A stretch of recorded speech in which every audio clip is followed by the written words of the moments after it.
Thank you for coming and thank you for worshiping our Lord. Today is February 1. February 1. So, entering the month of love. Nangita ko kung saan ako ning ako isang interview mo na nadugay ko. But anyway, we will continue our series of messages about Jesus cares for the soul. And in our theme at the back, again din ha, Christ, the living hope. He is the only hope para natong tanan. Ikalima na ning Sunday, so naanata sa medyo dool-dool na gyud sa atong katuyuan. And the 4 Sundays, the preparations para makasabota sa atong entire messages. And today, we will go deeper, more. One step deeper about how Jesus cares our soul. Our topic, a very specific topic today, we will talk about the mind as the battleground. Dili ang Vietnam sa unang panahon ang battleground for World War II. Dili ang atong kabukiran para sa pagyera sa atong mga military, both military and both sides. But in our Christian living and even in our daily living, the battleground is our mind. And you will agree me on that later on.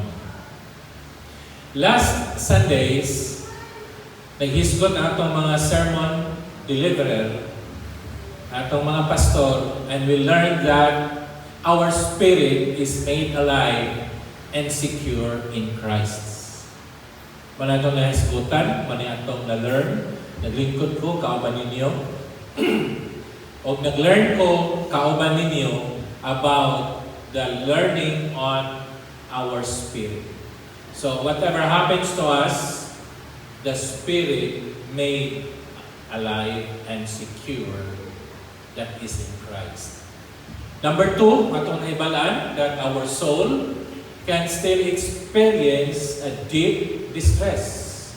Bisan pag alive na ang atong spirit, and yet ang atong soul that comprises our mind, our emotions, and our will, still maka-experience pa siya o depression, suppression, loneliness, confusion, and among others. Bisan natong spirit still alive. And the manifestations of our soul can be seen through our bodies. Our body will respond to the inner turmoil of a man. Kung masuko ka, makita na sa imong lawas. Kung malipay ka, makita yapon na sa imong lawas. So, diin man na gikan ang manifestation sa imong lawas, gikan na sa kinasuludan sa tao, both our spirit and our soul. And we learn that God meets the weary with patience and gentleness. Dili ang Ginoo o wala ang Ginoo magdali alang sa pag-usab sa atong munahuna o atong mga gipangbuhat tungod kay naapatan ng puyo dinhi sa kalibutan nga atong gipuy-an nga naa ang mga kasalanan. The question maybe in our minds is this: why the mind matters? Ang uban ni sila nga, oy, imo ra nang huna-huna, ikautot ra gud na, di ba mawa na. Anong mo matter man ang atong mind? It is because Scriptures consistently locates our spiritual conflict not first in our behavior but in our thinking. Base sa Biblia, nagahisgot ang Biblia consistently. Dili siya naa, dili sa wa, dili sa bingong o, sa dili, but consistently ang iyang gitumpok sa spiritual conflict is in our thinking. Dili sa atong kinaiya. Naana sa atong panguna-una. Muna nga tungod sa kalibog sa imong una-una, everything will respond not only on your spirit but as well as your body. Number 2, why it matters. Nga maghisgot ta sa atong una-una. Because sin does not begin in the hands. Ang atong sala, wa nagsugod sa dihang imong gibuhat. Diin ba nagsugod ang atong sala? Diha sa atong una-una. Kanang imo magisumbag tong imong kontra. Tungod ba kay naglungot-lungot imong kamot? Tungod ba kay imong kamot nga na kuana lami na gyud ipanumbag? Na bisan kinsa na lang imong sumbagon? O di ba tugod huna-huna nga kakinikawana wag gyud ni lami gyud ni silang pumuton, lami gyud ni silang sumbagon. Di ka na imong pagsumbag, naguna na diha sa atong una. Bara nga pwede di ay nga atong sala nga buhaton supposedly dili mabuhat kung ang atong huna-huna naganahuna sa huna-huna sa Dios.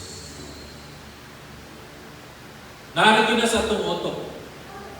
Ang uban, maingon, naara na sa atong pahak. Kanya kaya wak man ko'y pahak. Sakto man yung akong ulo. Awa na sa una-una. Mora na itong istorya, ilaw dagat, bulok-bulok ba nga. Naranas akong pahak na, kabalo na ko anak. So nanas, imong una-una. Ubin ba sa among mga lectures, may nga, at the back of my mind. Sa may back of your mind, wala naman. Sa may back na ko nila, ang anino. But that is an expression nga naa na sa imong una-una, gi-reserve na nimo. Manang studying about our mind will matters in our spiritual conflict. Number 3, sanctification does not begin with rule keeping. Kana bitaw, mabalaan lang ka kung imo ning himuon ni 1, 2, 3, 4. Dapat inig simba nimo, ninang di ka suwaliha, di ka magtugtog diha. Kaya kung magsigag tugtog, ay di ka balaan. Atos imo ang trabahoan, dapat di ka mangaway. Kaya kung magsigag away sa imo mga office mate, dili ka balaan. So atong adlaw-adlaw nga pagkabalaan, dili na siya magsugod sa atong mga rules and regulations. Dili na magsugod sa mga tao na maingon, "Uy, lain ka nalihiyon. Di ba bawal ni mo ni, bawal ni mo ni, bawal ni." Labi nagbista. Bawal na. Sa inyo na yung pista, no? Oo, pero na yung mag-invite, ba't tumako? Di ba, bawal ng mukhaan ng pista? Bawal, basta wag ko'y kanunon. Kung naipakaon, o hindi man ang kaonon. Wala nagsugod din ha, na pagpakabalaan sa kaon, sa inom, sa trabaho. Di man na nagsugod. Nagsugod na sa kabag-uhan sa atong una. And lastly, why mind matters in our message is that Paul shows us both the problem and the solution. What's the problem? Ato nang hisgutan karon sa Romans chapter 1, so good hangtod sa chapter 3. Unsay solution sa chapter 1? Naa sa chapter 12, so good hangtod na sa katapusang chapter sa book of Romans. Mana na tan-aw na to, unsa man day history kay atong nga focus karon is the book of Romans chapter 1 and chapter 12. And chapter 1 mao na ang problema. Ang chapter 2 ay 12 mao na ang solution. So tan-aw sa nato ang background unsa din ang naa sa chapter 1. Ananigana. Di sa gana. Okay, na. tinanglaning pag-usog. If we read the entire chapter 1 sugod, hangtod ni siya sa chapter 3, maghisgot ni siya mahitungod sa unsay kahimtang sa kalibutan sa mga dili Hudiyo. Ang tawag niya na the pagan world. Usa ka pagano nga kalibutan. O matod pa sa mga tao, nga mga dogmatic na mga tao, kung maghimo ka sa Christmas, pagano na. Kung maghimo ka o 7 last words of Jesus, pagano na. Kung mag-birthday ka, pagano na. So, ang buti pasabot niya na, nga si Pablo naghisgot, nga ang mga magtutuo nga naa sa Roma, gilibutan sila sa mga bright na mga tao sa sosyedad, apan ang ilang huna-huna kurap. Kaya buti pasabot niya na naa sila sa kalibutan tungkol kay ang Roma is the center of government and the Roman Empire at the time of Jesus. And even in the time of the apostles, the Roman place and location and area is the center of the world governance or government. Mga dito ang mga bright, dito ang mga dato o uban pa, mga influential, mga pilosopiyo ng mga tao, pero pilosopo ang ilang mga huna-huna. Now, Paul writes to them, Christians na naa sa tagbilaran, na nagpuyo sa dao, na ng Christian Gospel Church, paminaw mo, kaya nagsuraan ninyo din ha, mga bright na mga tao, o kini mga tawhana, mga corrupt na mga tao, nga maoy muduot sa mga tao na iya sa Diyos. Pero, ingat si Pablo, beginning chapter 12, hangtod sa katapusan. Ini nga mga chapters, gitawag ni siya o the Christian community. Why? Gikan sa chapter 1 hangtod sa chapter 11, gahisgot na siya about doctrine. Kuma naman tag-message sa ani, pipila katuig na nilabay, the entire book of Romans. Pero ato ning ibalik, na kung mubasa ka sa libro sa Roma, gikan sa chapter 1 hangtod sa chapter 11, daghan ang kamatuoran na imong makit-an kung imong i-concentrate ang imong pagtuon sa pulong sa Ginoo. Na dinha ang mga major doctrines na usahay nakabulag even sa Christian churches.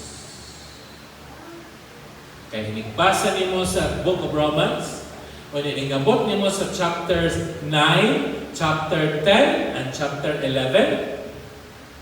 O niya, ang imong background, hugot, o di naging mataro, mag-struggle ka sa kamatuoran ng ihatag ni Pablo dinha. So I challenge you, congregation, our online listeners, try to read the book of Romans. So this sa chapter 1. Hangtod sa chapter 11. Ayaw sa chapter 12. Tama sa chapter 11. Unya tanawa kung ang imong doctrine, the word doctrine is tantamount and the meaning is teaching. The teaching of the Bible. What does the Bible teaches us in Romans chapter 1 to 11? Hinay-hinaya na ang basa. Kay mao kana ang foundational na doktrina o katudloanan sa Biblia. Dili na katudloanan sa simbahan, sa CGCT, dili na katudloanan ni Pastor Bo o sa iyang mga pastors bisan asa, kundi katudloanan na ni Pablo alang sa mga iglesia. So, dinhi sa chapter 12, nagsugod na si Pablo hisgot of Christian living. Anong Christian living? Mao ni gitawag nato og practice. Kung unsay imong na cut-unan sa chapter 1 to 11, ini chapter 12 na magsugod na dinhi ang Christian living. But pasabot, mag-practice na ta. Yan na. Mananin si Pablo nga doon ay pressure na nahitabo sa Roma niining panahon na sa pagsuwat niya. Ngano? Giatake sa mga bride ng mga tao ang hunahuna sa mga Kristohanon. Di ba yun naman ta sa una? Pwede naman ka mainom. Pwede naman ka maniligarilyo. Di ba sa una, mamaya yung trabaho? Pwede na uy. Ang imo hunahuna, ang sigig tuyo. Bitaw no? Bitaw no? Di ba? Bitaw no? Manang yan si Pablo. Dili lang persecution sa mga tao nga mga Kristohanon na mga simbahan dito sa Roma and even today, but as well as injecting the mind of every believer. Example, Facebook. When you scroll the Facebook, go to the Reels, nabagot sa Reels, na ay information nga imong gi-tanaw o niya, tanaw mo dito, lahi ang iyang gitudlo versus sa imo nakatunan o na gitudlo nga lahi nga bag-o para nimo nga minit ka nga insakto ba yan imo i-share na dayon sa mga friends nimo nga wa ka kaybaw nga dili dayto mao. Unya i-confront ka may ka nga ako ra ko itong i-share. Pag-share nimo usa ka sa nag-inculcate sa mind sa mong i-share nga dili mao. Nindot lang kung ang imong i-share, insakto. Pariha mo muna, pariha mo nga nagtuo. Pero kung wa ka kay baro, o di pag yung ka-sure, please do not share or repost that Facebook. Ngano, appeal ka sa nag-inculcate o dili mayo sa una-una sa mga tao. And the social media nowadays is the number one strategy and tool to inculcate ideas into the minds of the people. Managbantayan na natin na siya. Let's start.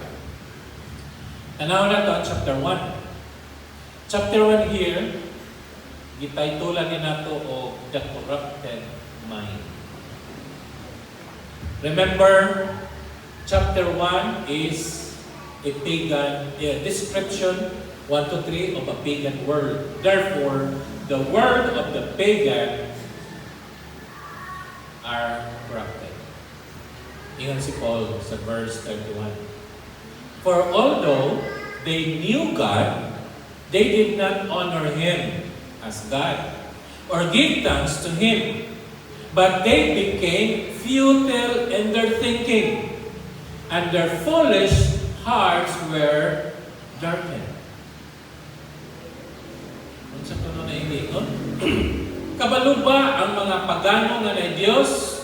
Yes, kabalo sila. Ampo manggani, nangita mangaling sila sa Dios, gidayon-dayon nila gani ang Dios sa ilahang lawas, ila mangaling ginaladala ang ilang Dios, kaila sa Dios. Pero sa may nahitabo, they did not honor Him as God or even thank Him. Kasi may imo pag-ani sa iyahang rice field, ang ipasalamatan, dili ang Diyos na mahal. Kinsa man, kato yung inaladala.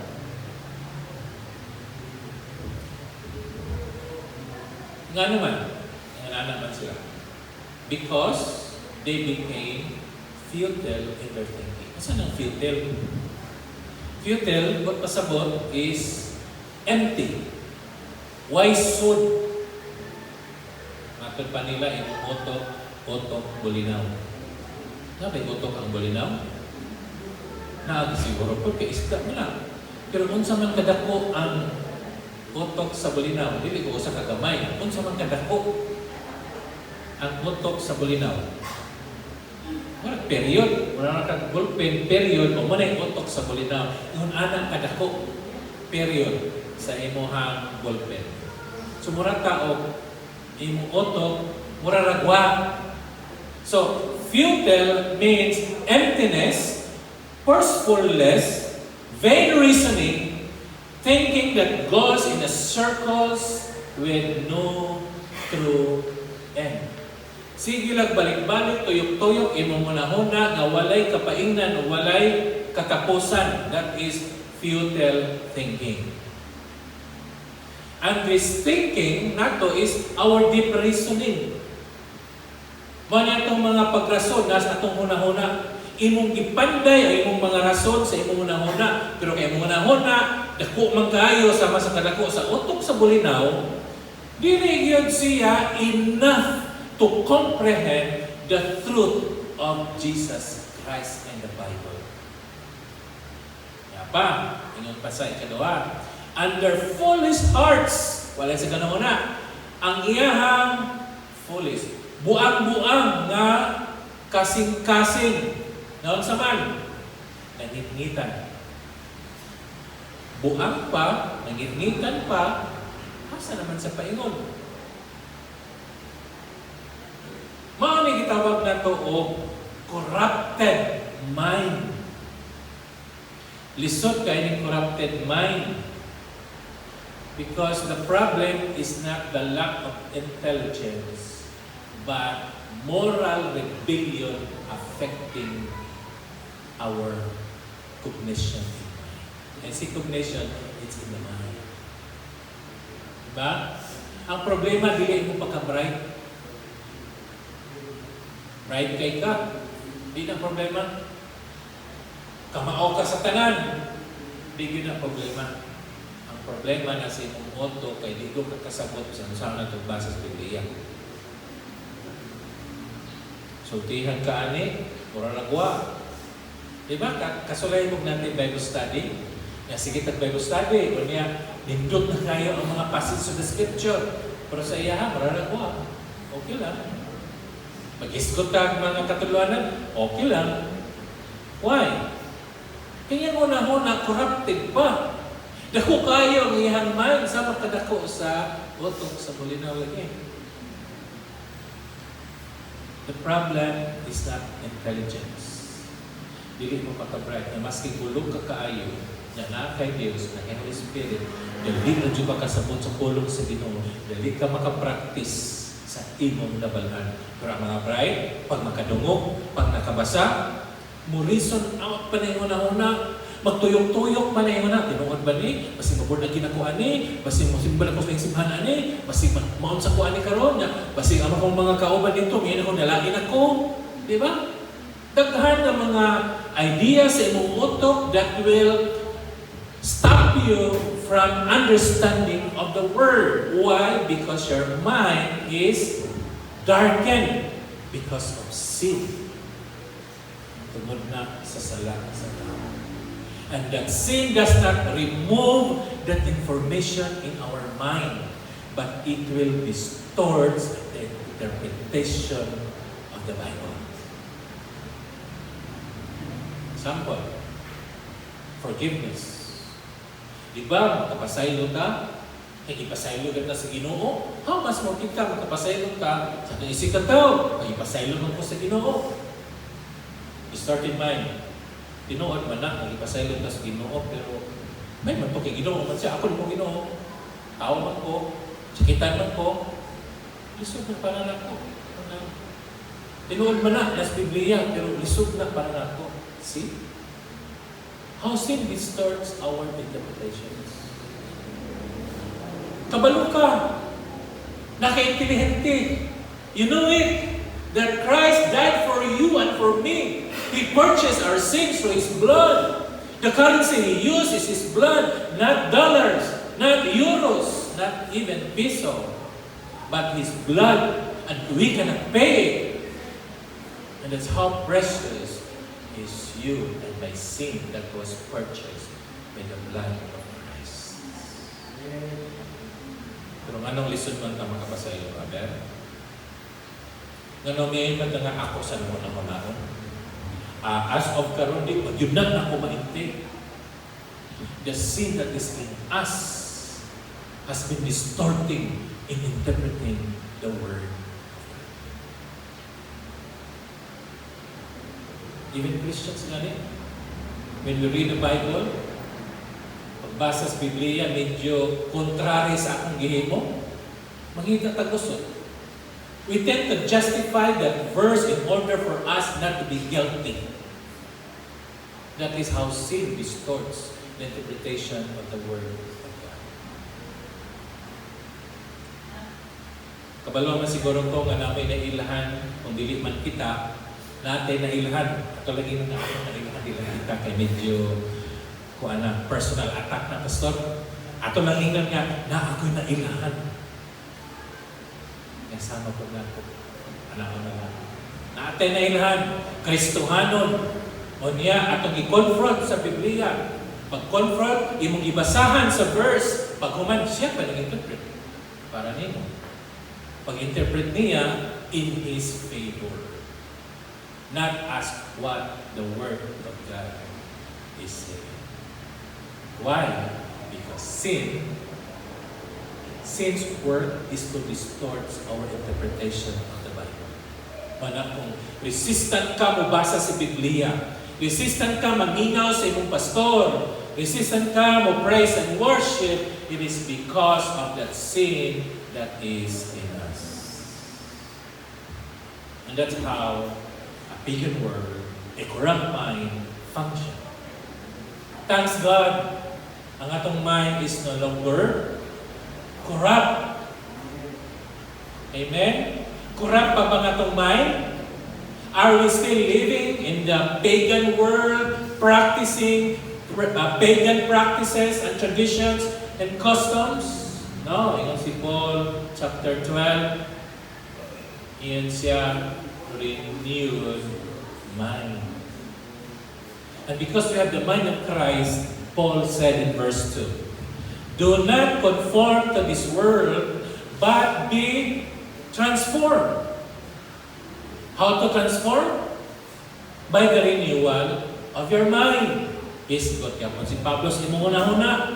Nga dili na gina nagsugod sa atong una-una. Kanatong away, kanatong sala, kanatong pag-praise sa Ginoo, pag-ila sa Ginoo, nagsugod din sa atong una-una. Pero tungod sa daghan imong ginahuna, apil ang una-una sa kalibutan, kung imong ugma, ingon si Pablo, do not conform to this world.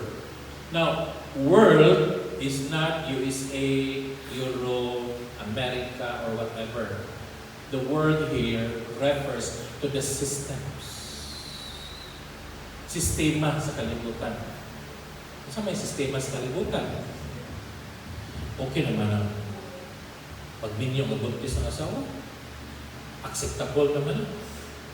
Anything that is universally acceptable and that is against the will of God, that is one form of the systems of this world. Okay naman ang mainom na ginagmay ko. Kung hapit na mahubog, bigla. Okay na. And later on, you will be diagnosed of saan ang sakit namin sa palahubog?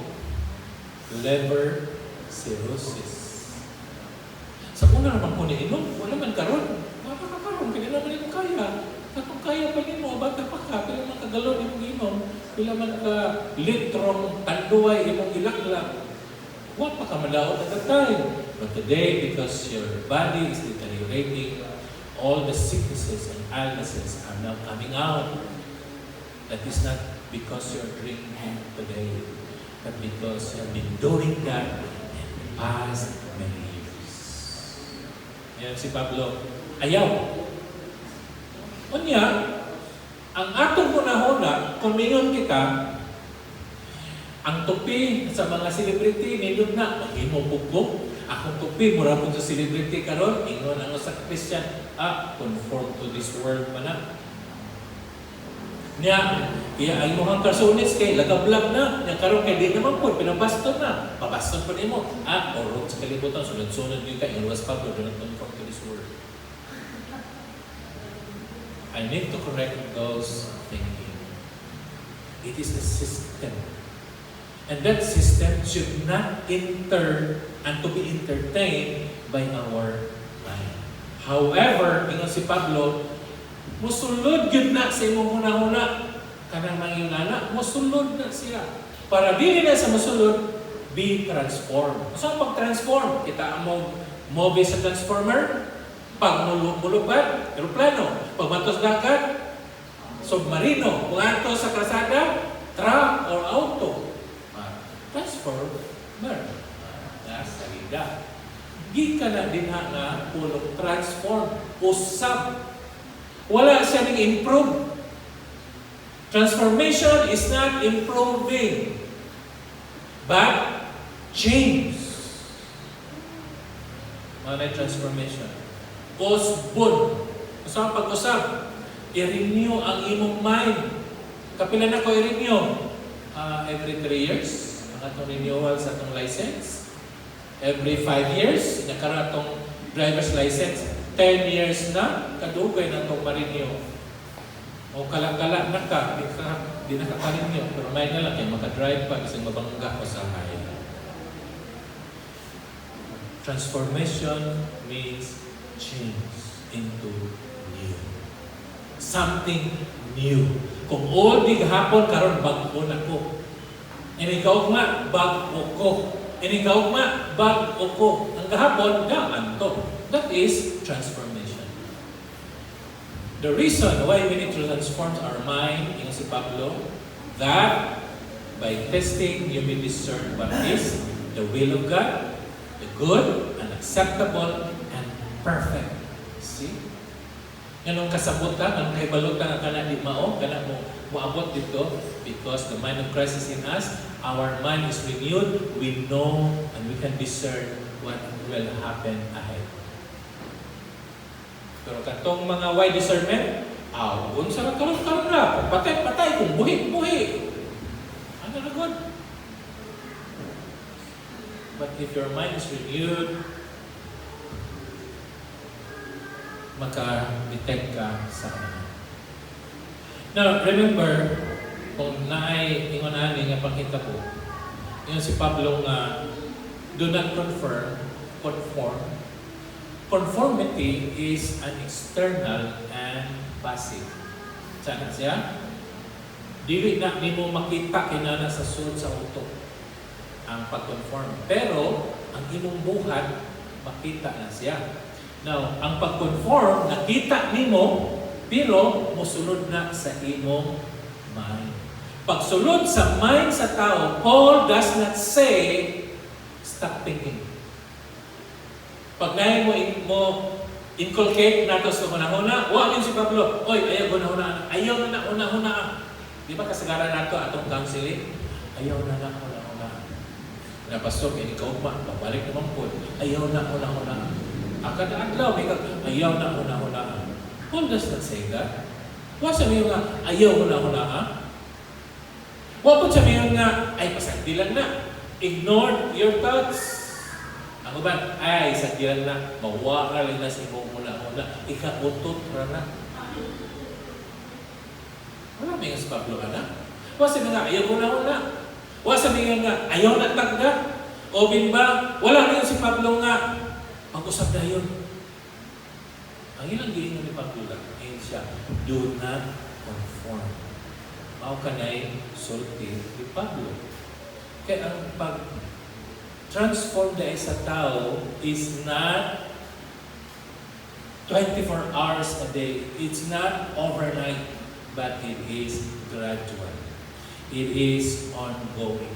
So therefore, kung may mga sistema sa kalibutan na against the will of God, imo na hunaon, imo na siyang i-compare sa biblical perspective. Dili nimo ma-change karon dayon, but the day after day on the renewal of our mind, maka-detect ng mga tao na nausab na day ka. Ha?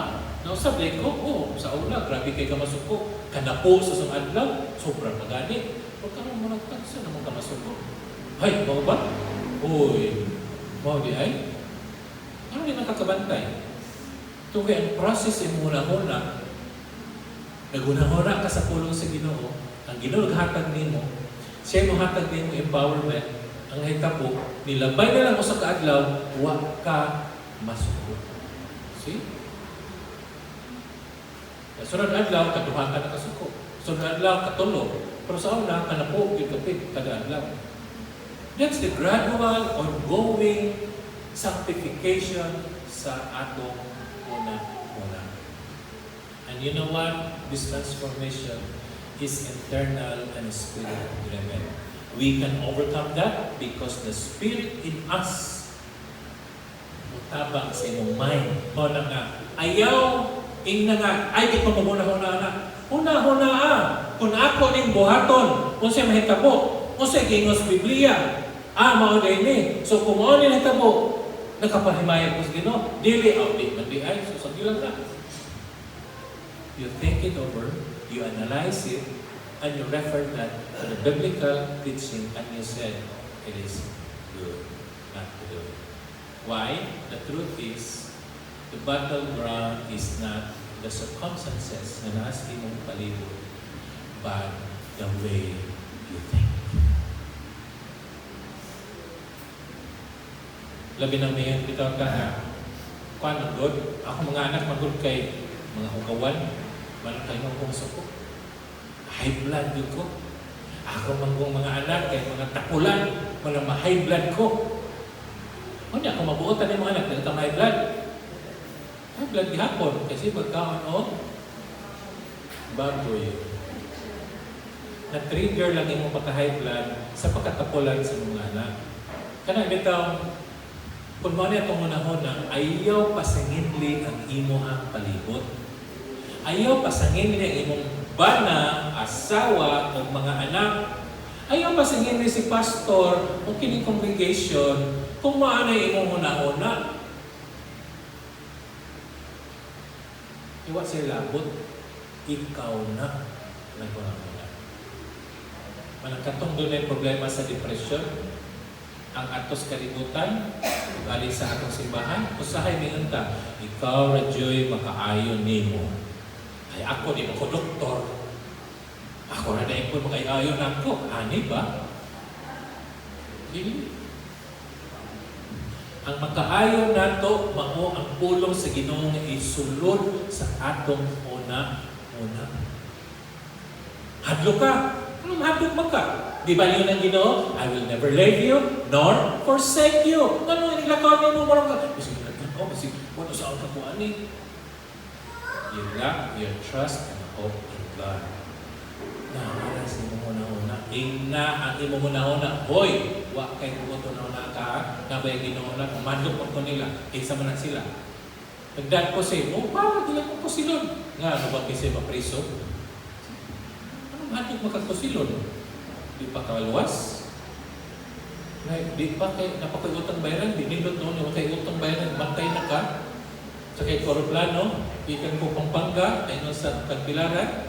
Muna panahon na ito nga nilabay ng bagyo, pag-abot pa doon sa pag-take ko pa dito, napas Luzon, kanaanan ng aeroplano, boom, mamatay na tayo nun, saan na tayo na. Kanya, ikubaan ako, lahin ako na, sa iyon ko nga, mamatay ko daghan magulmi. Kanya, kung mamatay ko, luwas na ko. Na akong pamilya ito, lagi insurance na itong natin. Ang anak ko sa kalingon, akong giwin, ako na, anak ito Ginoo, mamatay ni, akong sama na ako, bisan pag mangusog ko ani, bisan pag singgit-singgit ko ani, si kung buhaton, kung maaeroplano ma-crash, ano ako'y mahimo? Wala. So relax. Relax ako dito. Ala na sa plano, di kalikay yung mura ko baka, Lord, kasahan na Lord. Ano ito lang. Paano nito ka, kanahinahinay ang nakapatay? Nakulbaan ka, namura din hapon, mamatay. Kasahan lang, Lord, ka ng diretso na. Buto. Pero wala ko mahita po. Katugpa raw ko ni Spanglan, niya ng pilot. That was the worst experience ko na niya. Ban pag nakawa kang pilot ka, may istorya na unusan na ka? Mga na sa Maraplano, basta magkalisod, the crew will not inform the passengers. For the reason, sa man mo, kung ibalo mo nga, natakaroon, o niya, ito na ni, mukha na ni, wala na, magubot na mga tao, imbis na mag-control, di na.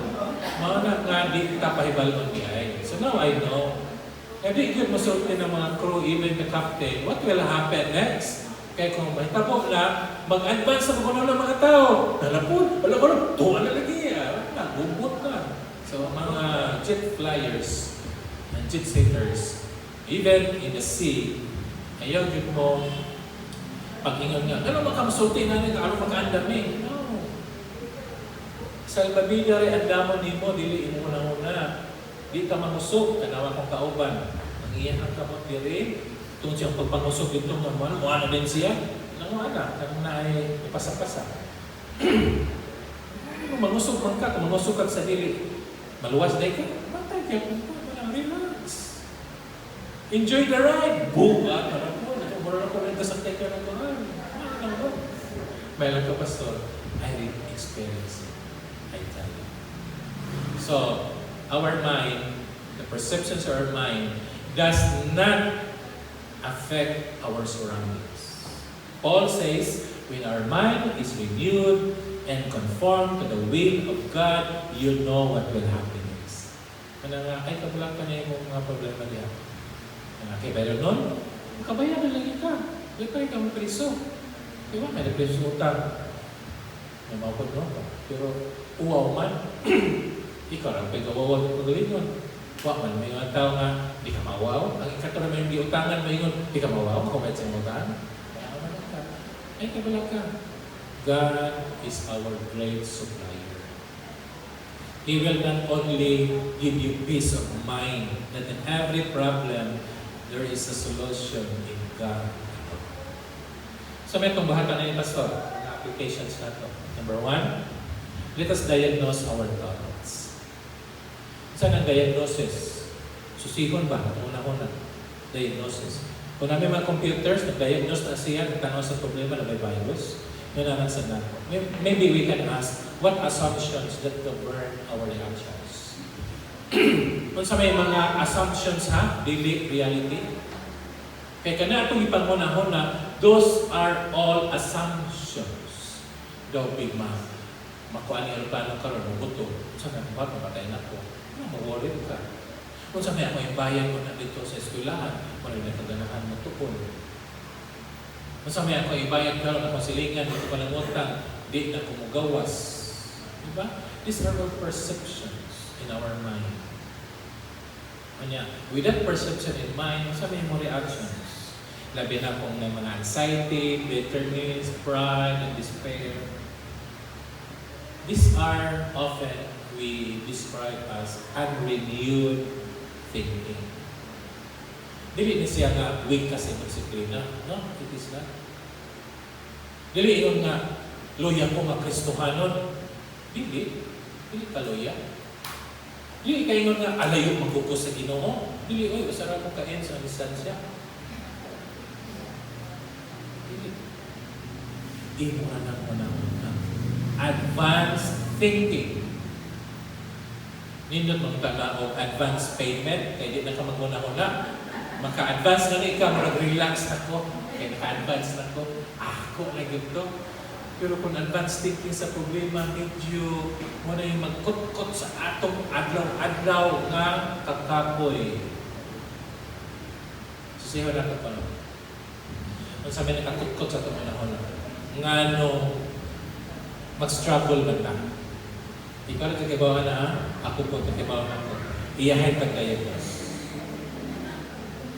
Number 2, resist worldly conformity. Ano sa'yo, di-disciple sa kalibutan? Social media.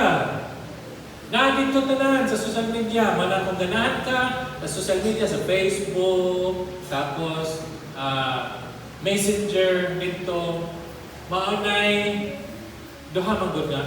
Gamito na nimo for good, which is not at all.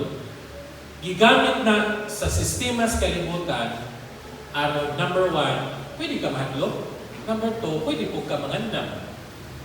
Maski pagaling malibang ka, guys, nana ka sa CR guys, guys, maglaban ako, butang dito, galaban-laban na dito, guys, yun na ang atong sistema.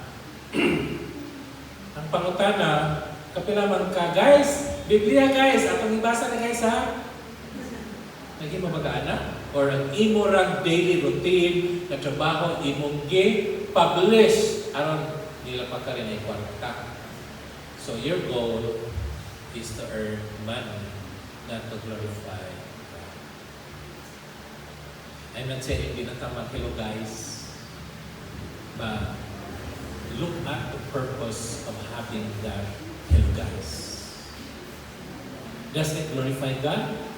Or would that exposes your privacy, your confidentiality? Conformity happens quietly when believers stop examining biblical ideas. Nga makakonform ang kas kalibutan, sistema sa kalibutan. Tungod kay na less ang atong biblical examinations. Gamay na mga bersikulo ang isod sa imong utok. Gamay na ang mga kamatuoran sa Biblia nga nagkalinga sulod sa imong utok. Unsa may isod? Ini ka buntag. Hello guys. Ini ka gabi Hello guys. May biblical ideas anak guys. Ambot guys. Manang dali na ta ma-fall into temptations. Dali na ta maguyod sa sistema sa kalibutan. Ay ingnon ta nga, okay raman good na. Stricto ra mo. Kung hindi ko ganas born again kay stricto. Akong kawaban sa office, ingin siya. Mana sir, di ko mabalihin. Ano tos katoliko kay buhay na hilagot. O niya, free. Di ka hilap ka, di ka badlong. Kaningin nyo kay bisa kasi ka, badlongon man ka. Dapat kini, di ka to, di daghang dili ng inyo sir. Sa amo sir, free. Sige, ikaw, go ahead. Huwag mamadlong. Ano man, puro mo badlong mo. Number 3, application. Submit your mind to the means of grace. Scripture renews the mind by reframing reality. What is this reframing reality? Accept the reality and turn it into new, in a biblical reality. In the worldview psychology, ang ilang buhaton, realidad man ang imong buhaton, ang di na ka mong problema, ayaw puyo sa inyo kay problema ng mga anak, kay mga tapulan, mga ugawan, o mga uban pa. At ito kapuyo sa imong igsuon kay kamurang buha. Aron dili na ka mahinulan. No? In biblical counseling, wala ka na high blood tungkol sa imong environment.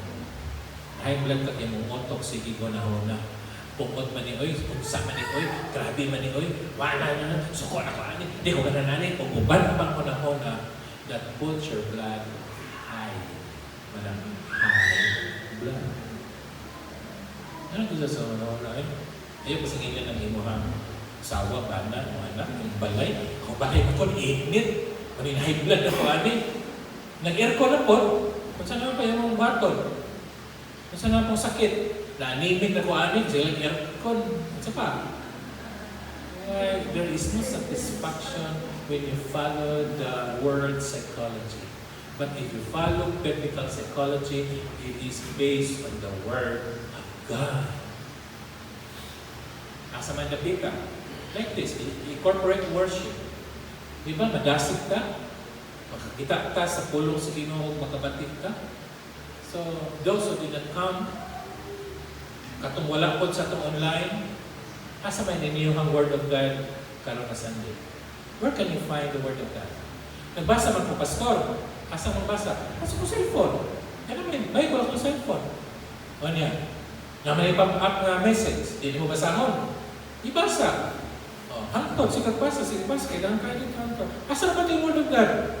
Uy, wala man oras. Mas kinakabasa na ka. Those are realities in our lives. I'm not saying I'm not included in it. But we need to think it twice with a means of grace. Ang atong mga suffering, kining atong mga panahon na di maayo, kinahanglan ato na sa interpret according to the word of God. And one old lady, which is 101 years old, ito Miss Binavista, iksoban na rin sinin. Ang babae, anak, insoban anak. Kung kinamagwangan ng tibang maayo kayo mo piano, katong dito may nabisita sa ila sa Nabangka. Siya na, sa sekreto na mo, Ma'am, anong 101 na makakaroon, ano yan? Why ang chubos? Ila pa may giduyugan sa piano. Sana, ayaw, stress. Ano yung mga problema doon? Wala ba yun? Ay, pastor? Wala ba yun na? God will solve that. They will pass by. Do not linger your mind on that problem. Let it go. Ikaw ka no? Kabalo mo ko anak, pero pagtanaw ko niyang tiguwa nga, why ang chubos, kuhan pa, 101 years ago. Yung Christian po siya no, kaya nandun sa reference niya. Yung pastora dahil siya no, sa una. Kung tinuon yun ay, makatiguang stress. Manayon ko, di ko magpa-stress para mag-harm bata. Tingnan si Arman. Pastor, nabata lang yung karon. Di ba ba? Ngayon ko din mga. Mali pa yung matay nung nabata lang yung karon. Oh, ano pa stress? So, ang yun sila. Katapusan, ano mga manata? Kaya nalugay yung mga 11:30 na. Sorry. Live out gospel discernment. A renewed mind enables us to discern the will of God. Not merely what is allowed, but what is good, acceptable, and perfect. So, kung marin niya atong mind, ay kabalang ka. Kabalo lagi ka. So, bala niya, God will give me the strength, see? God will give me wisdom, will give me peace. Good night, Lord. Di ba makatuog ka? Pero na ako na ugma, malabak ko ugma, sunod adlaw, katog kakana. Kabiyan ko na ko. So, like ko no, mag-ihap ka sa blood na ugma, sunod adlaw, katog ka. Hindi. Manong high blood ka? Hindi nakahingaw high blood, kay kulang to. Ma-worried. Pastor, gusto kong sumit na lagay. At ito tapos natapusan. Conclusion. We need to declare that in Christ, my mind is redeemed and renewed to live for God's glory. I invite everyone to read it loudly. Ready? Go. In Christ, my mind is redeemed and renewed to live for God's